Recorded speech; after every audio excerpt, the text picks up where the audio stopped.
I'm Thelma Schoonmaker, and I am Martin Scorsese's film editor. We've worked together on 20 features.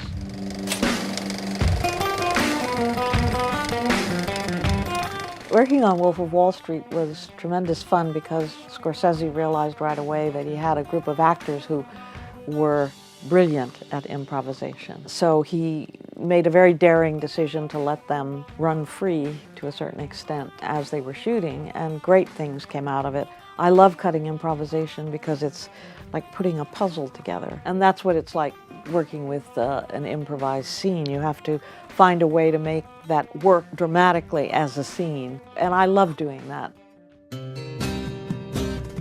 The Departed was fun because it was so crazy, and we had to restructure it a lot. We had some structure problems with it, but that happens on a lot of films. It was pretty wild dealing with the improvisation of Jack Nicholson and Leo.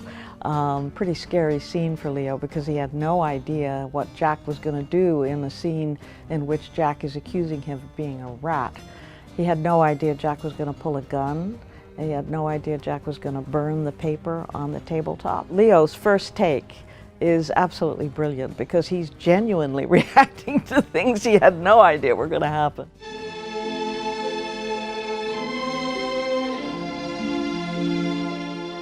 Oh, well, working on Raging Bull was heaven. I mean, everything was just pure gold about that movie.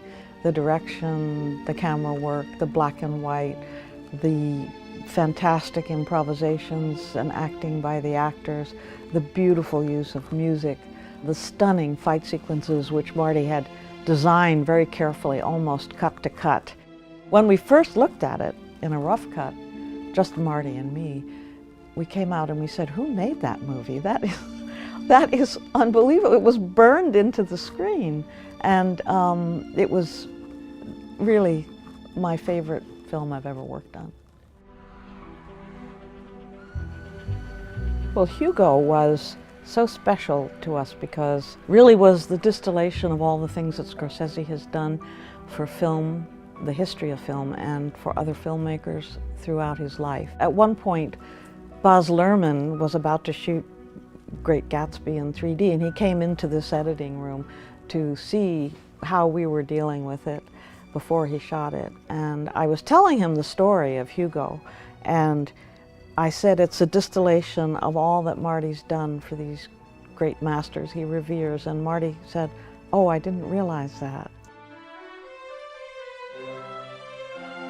The Aviator was great fun. It was our first big visual effects film. We hadn't had many visual effects before that. Scorsese and Rob Legato, our visual effects supervisor, spent a lot of time with plane models and a little tiny lipstick camera, designing the camera moves around the plane. And so that resulted in fantastic, beautiful flying sequences, which I loved. The development of Howard Hughes's character was so interesting as he became more and more reclusive and locked away in that screening room. And one of my favorite things was Cate Blanchett begging him from the outside of the screening room to let her in. Everyone was so worried about him. She wanted to help him and he wouldn't let her in, and it was one of the most beautiful takes I've ever seen. It was take one.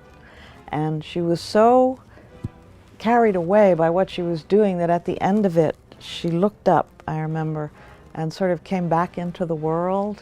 I was there and I saw it, and it was a wonderful moment.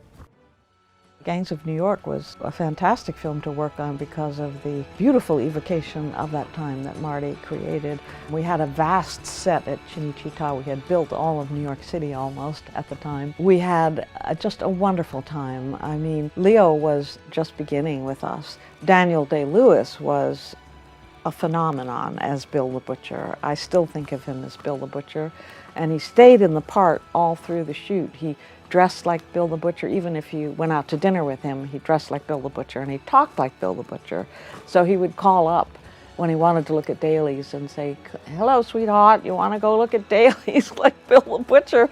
It was wonderful. Looking at dailies with him was such a treat. The very first thing I ever edited was Martin Scorsese's Who's That Knocking at My Door, his first feature film. He had shot half of it when he was a student, and then those of us who met at NYU and then went on to make documentaries and other films in New York City volunteered to help him finish it.